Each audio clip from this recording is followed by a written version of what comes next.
television show dedicated to real-life issues both in and out of the church. This is your opportunity to receive help, direction, and guidance regarding tough topics that affect us all.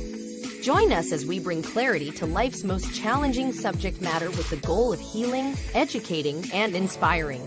So without further ado, it's time for Let's Talk, Real Talk with DrGG.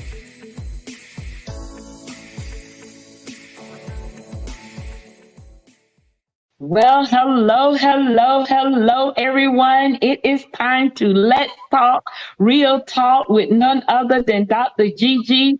And we have our favorite special guest. I call her one of our favorites for Let's Talk, Real Talk, none other than Coach Tanya Fisher. I call her my sister, my friend. I just thank God for you, mighty woman of God. I give God all the praise, the glory, and the honor for you. And welcome back to Let's Talk, Real Talk. And we just excited and we can't wait.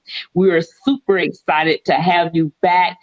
We wanted to continue, as we stated in the month, at the beginning of the month of May, Let's Talk Real Talk on your birthday, the May 1st. Can't believe how many weeks have gone by.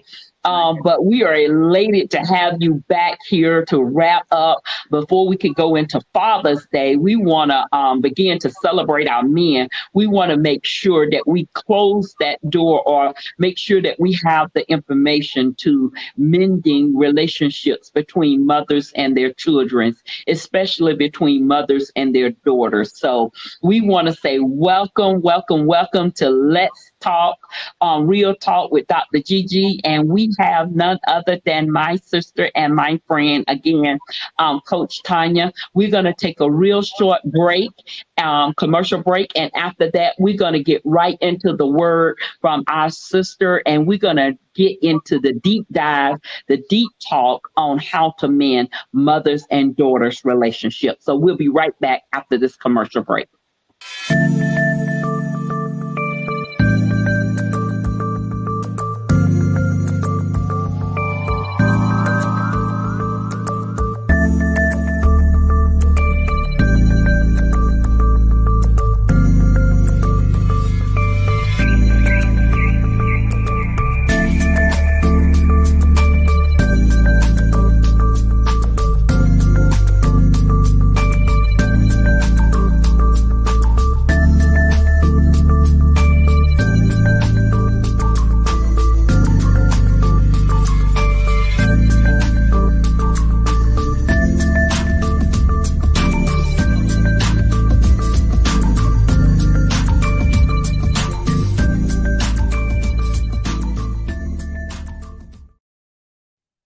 All right, you all, we are back. We have my sister, like I said, Coach Tanya with us today, and we want to say welcome again. We're going to let you reintroduce yourself for those that didn't catch the first broadcast or the first live show.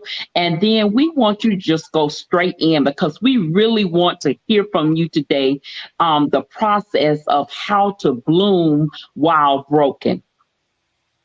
Awesome. Thank you, DrGG. Thank you so much for having me back. Listen, I tell you, behind the scenes, we've been just giving God glory and honor. And I tell you, this is a wonderful platform that you have here. And your book, 365 Moments of Meditation, it's awesome. I read it every day as part of my devotional. And so I just want to thank you for developing that and God, allowing God to use you for creating that book. It's awesome. It's awesome. Thank you. To God be the glory.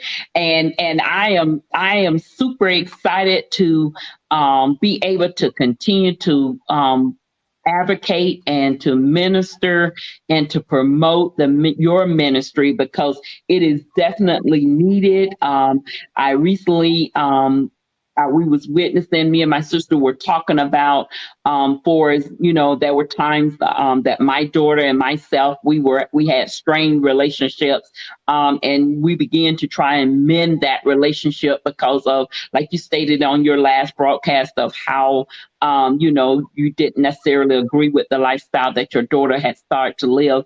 Same as with me. So I was beginning to tell my sister, there's an awesome workbook. There's an awesome pastor, mighty woman of God that, and she was like, I saw her. She was on your show.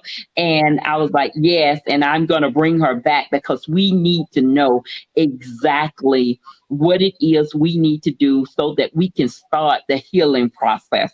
And I'm going to turn it over to you. I'm going to let you do and say what needs to be said. We're going to take few commercial breaks because I want to make sure that we know what we need to do and how we need to go about mending broken relationships between mothers and daughters, between mothers and sons. Amen.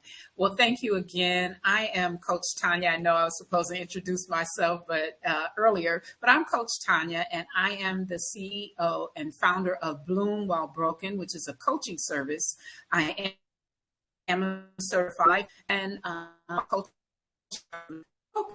basically on restoring a relationship. And the reason that came about was, number one, God gave me a mandate to do this, and it was after the death of my daughter. And as I mentioned in the segment before, my daughter and I weren't getting along when she passed away. So we hadn't spoken in about 2 months. And that was very heartbreaking for me. It was the guilt, the shame, and the blame that I experienced because of it. It was just an awful thing to experience, knowing that you don't have an opportunity to get things right in your relationship with your daughter or with anybody for that matter. And so my mandate is to give tips and ways that you can learn how to mend those relationships, restore the relationship, to begin the process. And it's not easy all the time because for years, sometimes the relationship has been strained. You don't talk to them, or you basically, you just deal with each other, because that's what families are supposed to do. But my goal is to make sure that you have loving relationships, because it's not worth it. Whatever you're upset about, whatever you disagreed about, it's not worth it. I no longer have my daughter to talk to or to say I'm sorry or to, try to work it out. So my goal is to make sure that others who are in the same situation have that opportunity. And one of the first things that I will say is communication. We do not communicate most times properly with our daughters or with our mothers. And mostly I'm going to put the onus on the mother for this one, because, especially in our community, in the African-American community, it's always do what I say do, not as I do. You can't, express an opinion or anything because it's considered being disrespectful. Now, one thing I will say, I don't advocate for disrespect at all. I'm old school when it comes to that.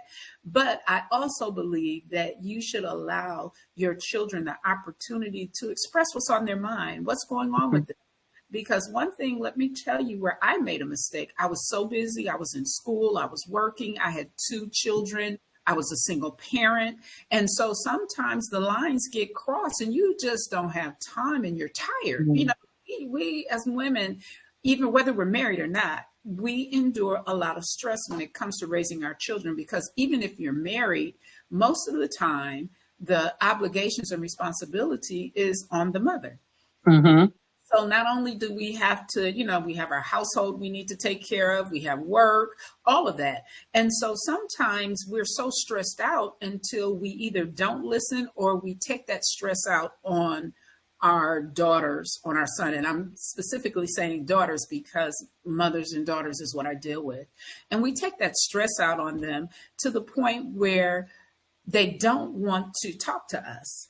And we don't even want to hear them sometimes, because as mothers, and I know you're a mother, we are real good at blocking out noise, right? Because the kids are playing, and we can go about our business as though we don't even hear them because we literally block them out. But unfortunately, that becomes a habit to the point where when they want to talk to us, then we kind of block that out. And one of the main things is communication, and communication is a two-way street. And it's not just you talking to your daughter, but it's also allowing your daughter to express their feelings. And like I said, not in a disrespectful way, but in a way that they can get it out.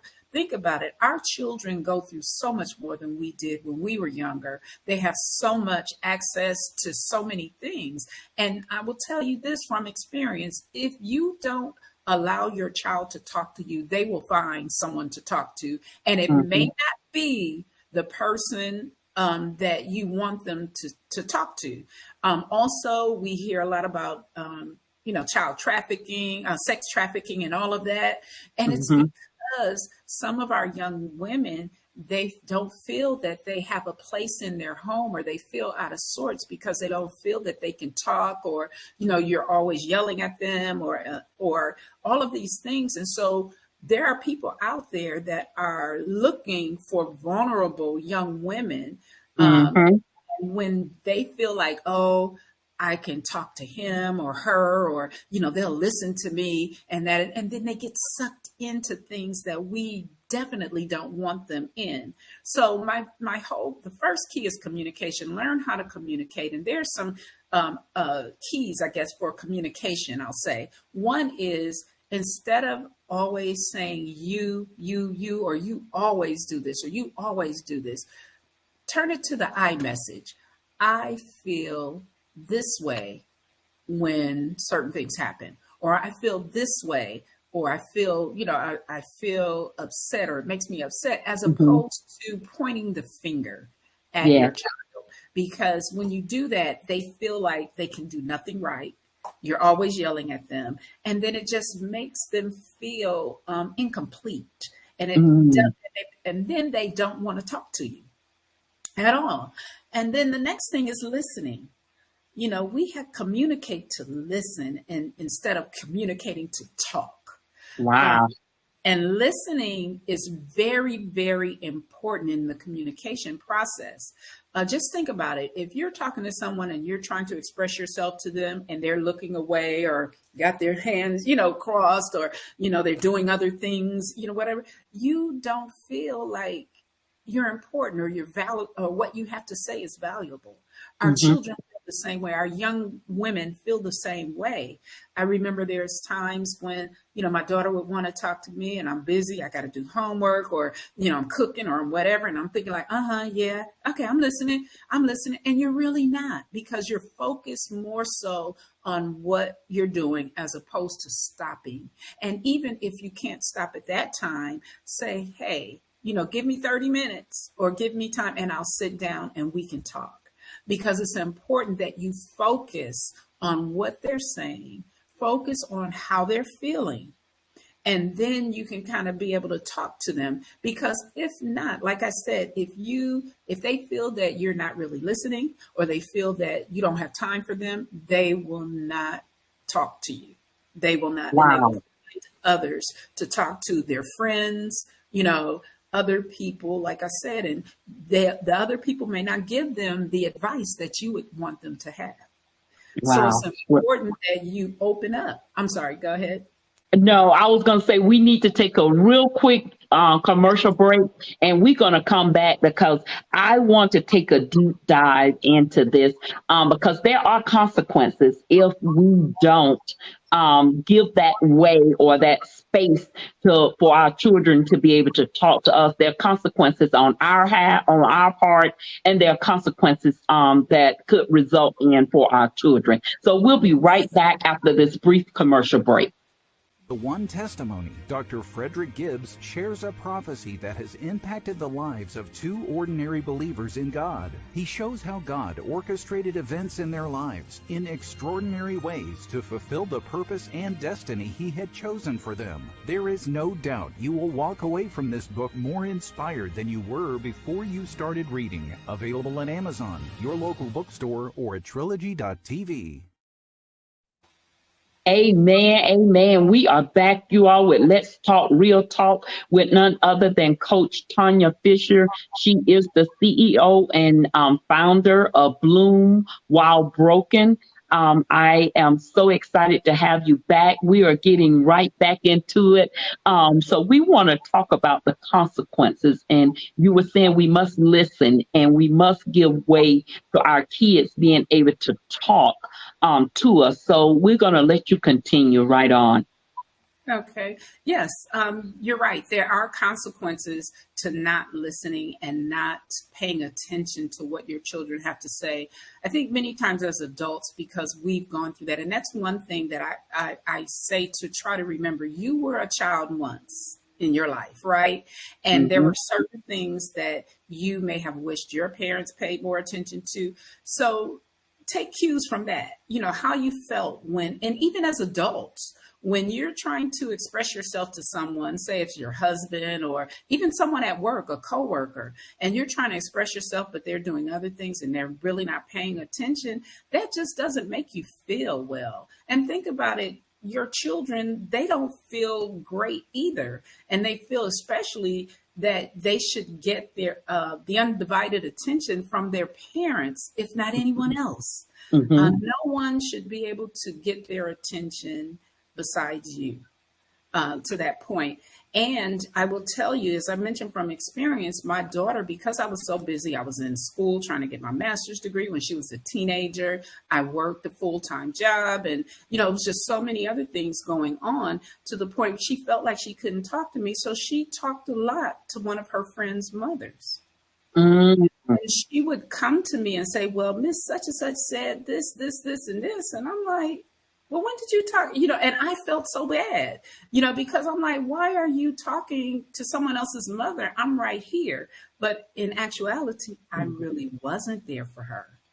So if you think about it in those terms, we have to make time for our children, no matter what. Allow them to express themselves. And remember, especially that tween years, the in-between, from being an adolescent to going into that teenage year, and even especially as a teenager, they have so much to deal with that we never even thought that we had to deal with. And especially if they come home telling you about their teachers or, the teacher don't like me, and then you kind of throw it up, oh, you just, don't want to do what she says, that kind of thing. Don't do that to your children. Listen to what they have to say. And it could be that it's something that your child is doing, but don't just right off the bat, accuse them of something until you get the facts, because it really makes them feel as though they're insignificant and that you don't care about what they have to say. And again, as you're talking, your body language is so important. Lean into them, let them know that I am listening and I'm trying to understand. Repeat back what they're saying so that they know you actually heard them. Now, a lot of times as adults, we practice this with our coworkers, we practice this with other people, but we fail to practice it with our children. And it's really hurting our children and turning them away from us. And that's something we definitely don't want to do. Yeah, I know with this past couple of weekends with my daughter, she was saying that, I know our relationship hasn't been what it should be, but I feel like I can talk to you now.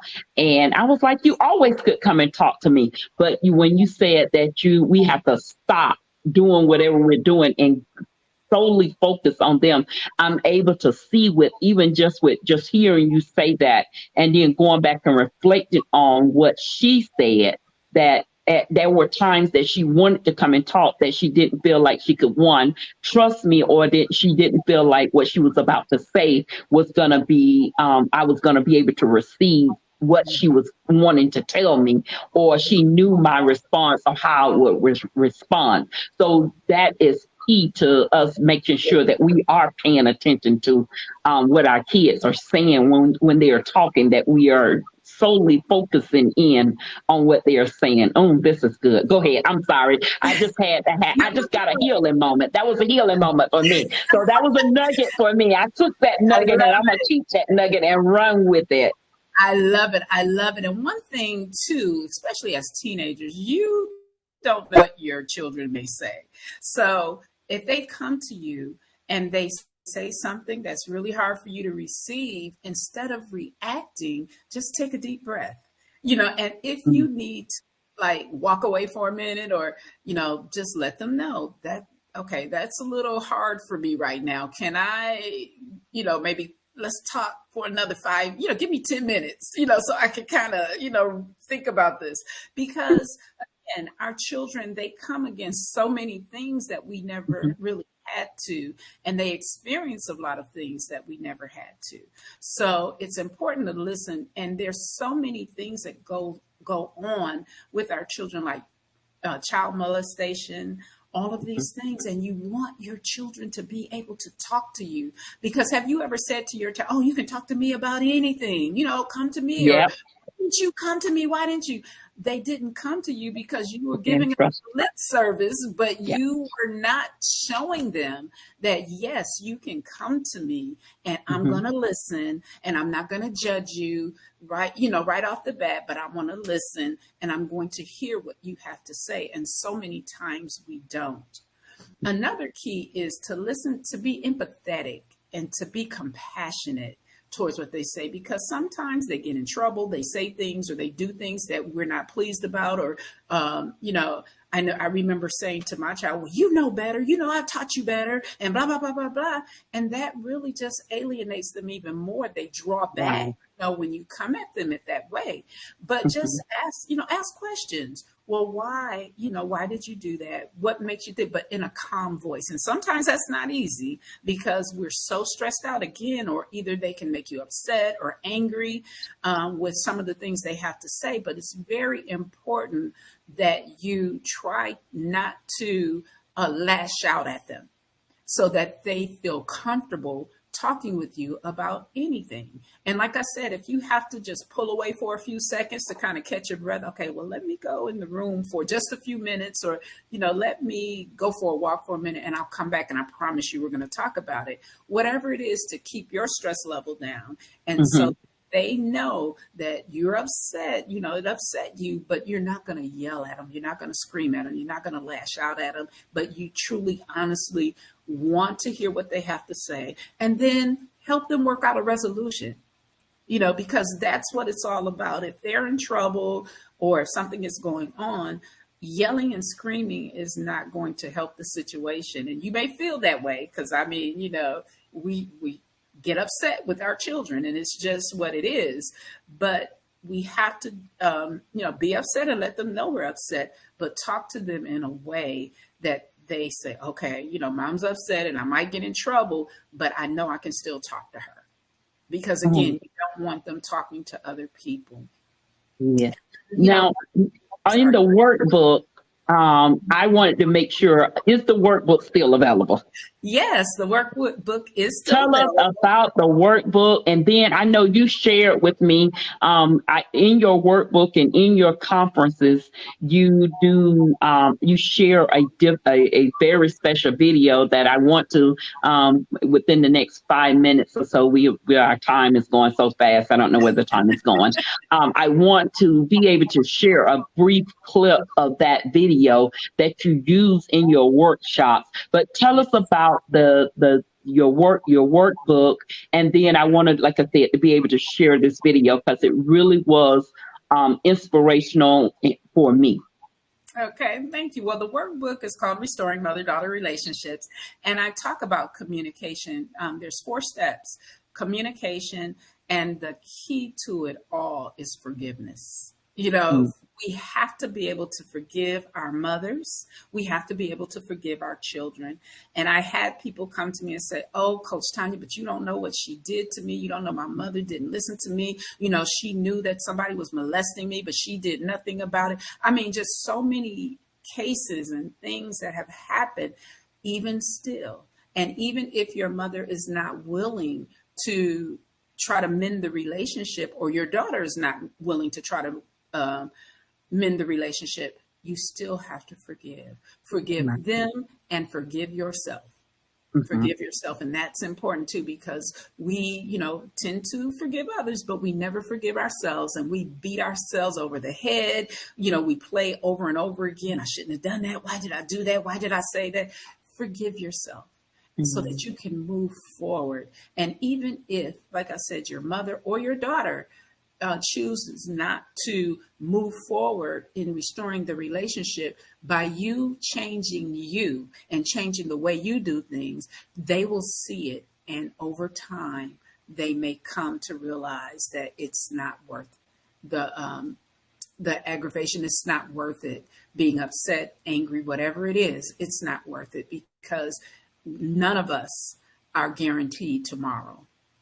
Like I lost my daughter, you could lose your mother. And if the relationship is not mended, just think about the guilt, just like I experienced with my daughter. So it's important. So those are two major things: is communication and forgiveness. That is are the keys to the relationship. And that's just part of what I have in the workbook. Those are the two important keys. And they can get the workbook at? They can go to my not my LinkedIn. I'm sorry. They can go to my Instagram page at Bloom While Broken LLC. And there's a link there in my bio. Click on that, and they have the option to purchase that. For right now, it's $5.99 for the workbook. It's 28 pages. I also, if you don't mind me saying, I was part of an anthology called Faith, Family, and Friends. And I am one of the 12 contributing authors, and that was just recently published. And in that, yes, it's awesome. And in that, in my chapter, I tell the story of the day I learned that my daughter passed, and all the things that happened afterwards, and then why I founded Bloom While Broken. Amen. That's also available. Wow.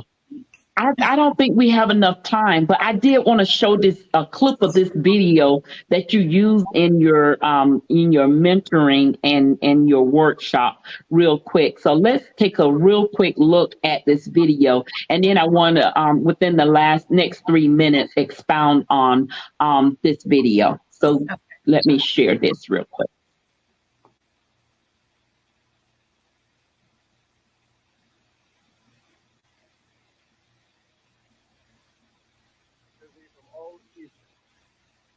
Preserve our soul.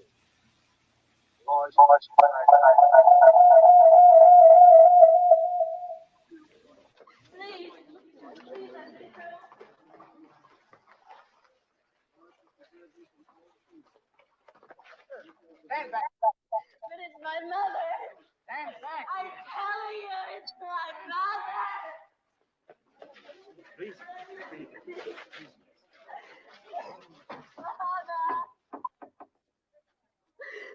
Mama. I didn't mean it. I didn't mean it. Mama, do you hear me? I'm sorry. I'm sorry, Mama. Mama, I did love you. Sergeant, don't. Miss Laura, I killed my mother. I killed her. I wanted to come home. Now, I don't know how much I wanted to come with us.